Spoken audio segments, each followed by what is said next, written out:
الحمدللہ رب العالمین والصلاة والسلام علی سید الانبیاء والمرسلین اما بعد۔ سورۃ یوسف آج ہماری تفسیر کا موضوع ہے۔ ہم اس کا مختصر سا خلاصہ اور خاکہ آپ کے سامنے رکھیں گے۔ سب سے پہلے سورۃ یوسف کا ماقبل سے جو نامی ربط ہے، اسمی ربط، ذرا وہ آپ سن لیں جی۔ ہود میں جس مسئلہ توحید کو بیان کیا گیا، وہ مسئلہ توحید اتنا اہم ہے کہ حضرت سیدنا یوسف علیہ السلام نے جیل کی تنگ و تاریک کوٹھری میں بھی اسے بیان کیا تھا۔ جب دو قیدی ان کے پاس خواب کی تعبیر پوچھنے کے لیے آئے اور انہوں نے اپنے اپنے خواب بیان کیے، تو حضرت یوسف علیہ السلام نے خواب کی تعبیر بتانے سے پہلے انہیں مسئلہ توحید سنایا تھا، اللہ کی وحدانیت کا اور اللہ کی الوہیت کا بڑے خوبصورت انداز سے حضرت یوسف علیہ السلام نے ذکر کیا تھا۔ یا صاحب السجن ارباب متفرقون خیر ام اللہ الواحد القہار۔ اے میرے جیل کے دو ساتھیوں، کیا الگ الگ رب، الگ الگ معبود، الگ الگ مشکل کشا، الگ الگ حاجت روا، کسی بیماری کا کوئی مشکل کشا اور کسی بیماری کا کوئی حاجت روا، کیا یہ بہتر ہیں ام اللہ الواحد القہار، یا اللہ اکیلا زبردست غالب وہی بہتر ہے۔ ان الحکم الا للہ، حکم صرف اللہ کا چلتا ہے۔ ہمارا اس نے حکم دیا ہے اللہ تعبدوا الا ایاہ، کہ اس کے سوا کسی کی بھی عبادت نہ کرو۔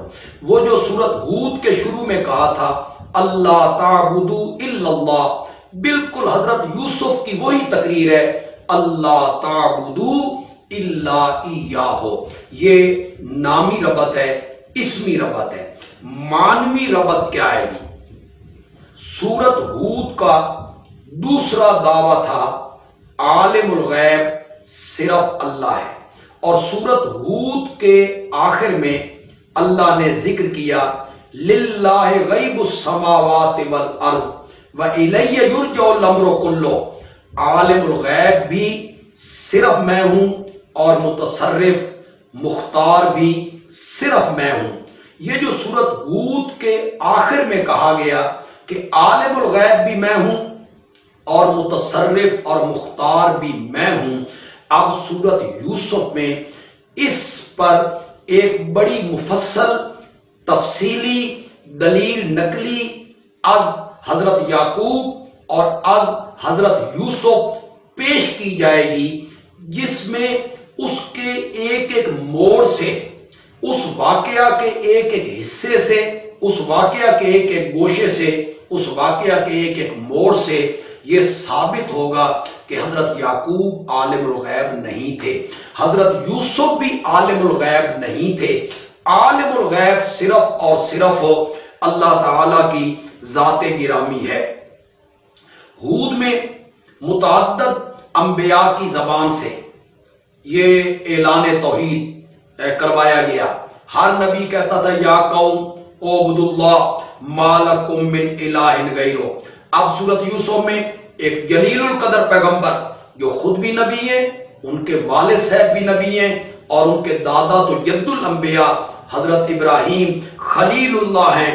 حضرت یعقوب کا مفصل واقعہ، حضرت یوسف کا مفصل اور تفصیلی واقعہ اللہ بیان کریں گے، جس میں ثابت کریں گے اللہ کہ عالم الغیب، متصرف، مالک، یہ صرف اور صرف اللہ ہے۔ واللہ غالب علی امرہ، اللہ اپنے امر پر غالب ہے، کسی کے ہاتھ میں کوئی اختیار نہیں ہے۔ یہ سورۃ یوسف کا سورۃ ہود کے ساتھ ربط ہے۔ خلاصہ سورۃ یوسف کا خلاصہ کیا ہے جی؟ مولانا حسین علی الوانی رحمت اللہ علیہ کا کہنا یہ ہے کہ سورت یوسف کے بھی 4 دعوے ہیں جی۔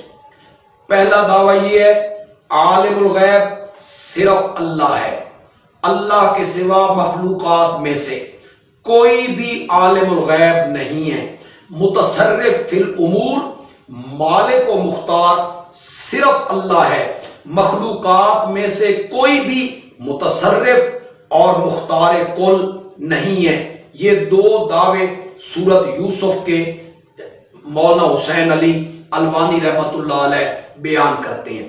تیسرا دعویٰ سورت یوسف کا صداقت رسول ہے، یعنی آپ اللہ کے سچے پیغمبر ہیں، آپ اللہ کے سچے نبی ہیں۔ اور چوتھا دعویٰ سورت یوسف کا یہ ہے کہ پہلے انبیاء کی طرح آپ پر بھی مصائب آئیں گے، دکھ آئیں گے، مخالفین کے طعنے سننے پڑیں گے، لیکن بالآخر فتح، کامیابی آپ ہی کو ملے گی۔ یہ 4 دعوے سورت یوسف میں بیان ہوں گے۔ چنانچہ پہلے 2 دعووں کی جو تنویر ہے، پہلے 2 دعووں کی جو وزنی دلیل ہے، وہ ابتدا سے لے کر آیت نمبر 101 تک چلی جائے گی۔ اس میں حضرت یوسف کے قصے کے 15 احوال اللہ ذکر کریں گے۔ ابتدا میں اللہ تمہید باندھیں گے، 3 آیتوں پر مشتمل اللہ تمہید باندھیں گے۔ اسے احسن القصص اللہ نے قرار دیا ہے، بہترین قصہ اللہ نے اسے قرار دیا۔ یا تو صحابہ نے درخواست کی تھی کہ ہمیں کوئی ایسا واقعہ سنایا جائے جس میں بڑی نصیحتیں ہوں، عبرتیں ہوں، حکمتیں ہوں، تو ان کے درخواست پر سورت یوسف اتاری گئی۔ لیکن صحیح قول یہ ہے کہ مشرکین مکہ کو یہودیوں نے یہ پٹی پڑھائی تھی کہ تم اس نبی سے جا کے پوچھو کہ آل یعقوب یہ تو شام میں رہتے تھے، یہ مصر کیسے منتقل ہو گئے؟ یہودیوں کا خیال یہ تھا کہ وہ جو مکے میں نبوت کا مدعی ہے، وہ کسی سکول میں، مکتب میں، مدرسے میں اس نے پڑھا نہیں ہے، وہ کسی کتاب کو جانتا نہیں ہے، لکھنا پڑھنا جانتا نہیں ہے، اسے کیا خبر کہ آل یعقوب شام سے مصر کی طرف کیسے منتقل ہوئے؟ تو مشرکین مکہ نے جب آپ سے یہ پوچھا کہ بتائیے اگر آپ اللہ کے سچے نبی ہیں تو حضرت یعقوب کا وطن تو شام فلسطین کا علاقہ تھا، یہ مصر کی جانب کیسے منتقل ہو گئے؟ تو اللہ نے پوری سورت یوسف اتار کے بتایا کہ ایسے منتقل ہوئے۔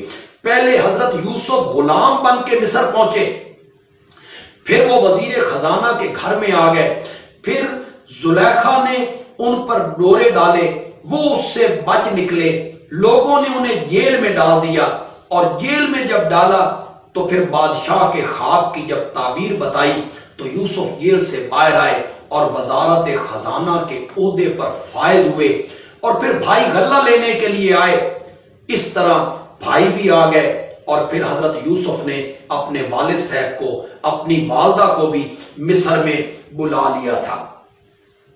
تو 15 احوال بیان کریں گے کہ بھائیوں نے کیسے مشورہ کیا، کیا مشورہ کیا، بھائی کیسے لے کر گئے، کس طرح کنویں میں ڈالا، پھر انہوں نے کس طرح کرتے پر جھوٹ موٹ کا خون لگایا، پھر کیسے وہ کرتا لے کے آئے، پھر حضرت یوسف کس طرح مصر میں پہنچے، کس طرح عزیز مصر کے گھر پہنچے، زلیخا نے ان پر کس طرح ڈورے ڈالے، پھر وہ کس طرح بچ نکلے، پھر انہوں نے مناسب سمجھا کہ اسے جیل میں ڈال دیا جائے، وہ جیل میں چلے گئے۔ خواب 2 قیدیوں نے خواب کی تعبیر پوچھی، حضرت یوسف نے انہیں پہلے توحید سنائی، پھر خواب کی تعبیر بتائی، بادشاہ کو ایک خواب آیا، معبر اس خواب کی تعبیر نہ دے سکے تو وہ جو قیدی رہا ہو کے آیا تھا اسے ذہن میں آیا کہ جیل میں ایک آدمی تھا جو خواب کی بڑی تعبیر بتاتا ہے، وہ جیل میں آیا، حضرت یوسف نے خواب کی تعبیر بھی بتائی،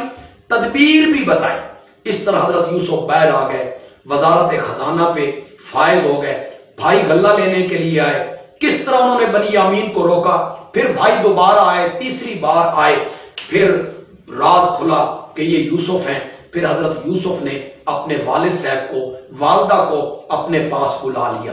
حضرت یوسف کا جو تفصیلی قصہ سورت یوسف میں 15 احوال میں بیان ہوا ہے، اس کے ایک ایک جز اور ایک ایک موڑ سے یہ بات ثابت ہوتی ہے کہ حضرت یعقوب علیہ السلام باوجود اولو العزم پیغمبر ہونے کے عالم الغیب نہیں ہے، متصرف اور مالک اور مختار نہیں ہے۔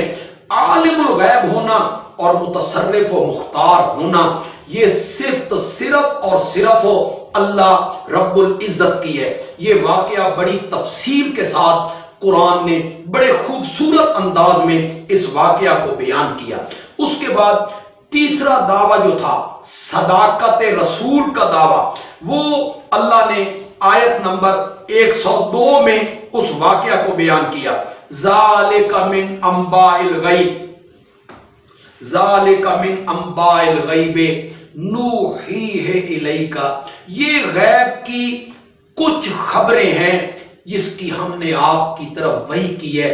میرے پیغمبر آپ تو اس وقت موجود نہیں تھے، آپ کو کوئی پتہ نہیں تھا کہ حضرت یعقوب مصر کیسے گئے، حضرت یوسف کے ساتھ کیا واقعات پیش آئے، یہ تو ہم نے آپ کو بتایا، ہم نے آپ کو غیب کی خبروں پر اطلاع دی۔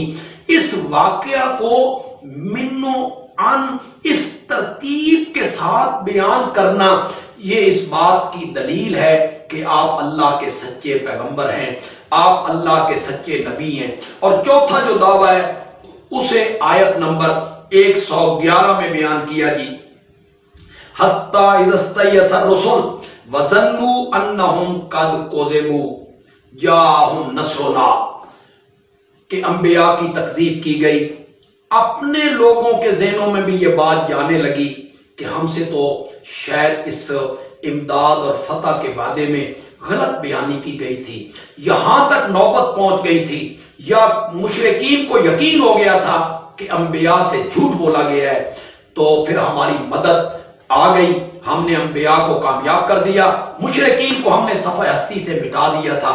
تو میرے پیغمبر سابقہ انبیاء کی طرح آپ پر بھی مصائب، دکھ اور تکلیفیں اور پریشانیاں اس راستے میں آئیں گی، آپ ثابت قدم رہیں، آخری کامیابی آپ کو ملے گی۔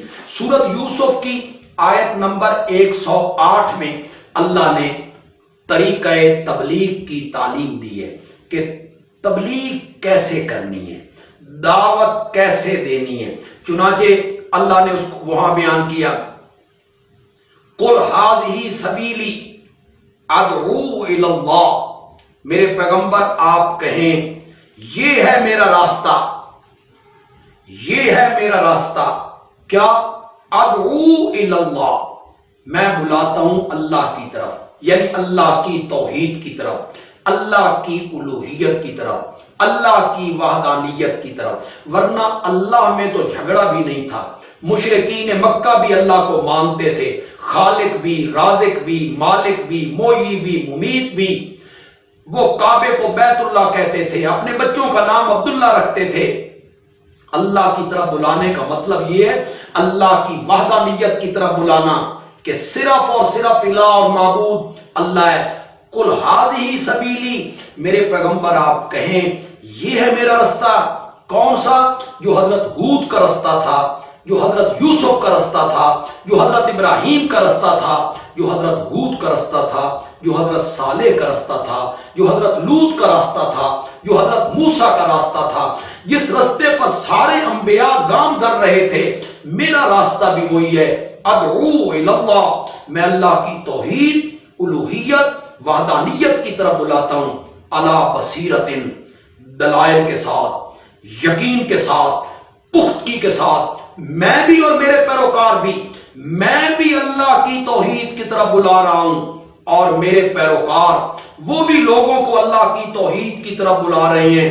وَسُبْحَانَ اللَّهِ، اے اقولو، میں کہتا ہوں سبحان اللہ، اللہ پاک ہے، اس کی ذات شریکوں سے پاک ہے، اس کی ذات میں بھی کوئی شریک نہیں ہے، نہ اس کا کوئی بیٹا ہے، نہ بیٹی ہے، نہ باپ ہے، نہ اولاد ہے، نہ بیوی ہے، نہ اس کی کوئی جز ہے، نہ حصہ ہے، نہ نور من نور اللہ ہے۔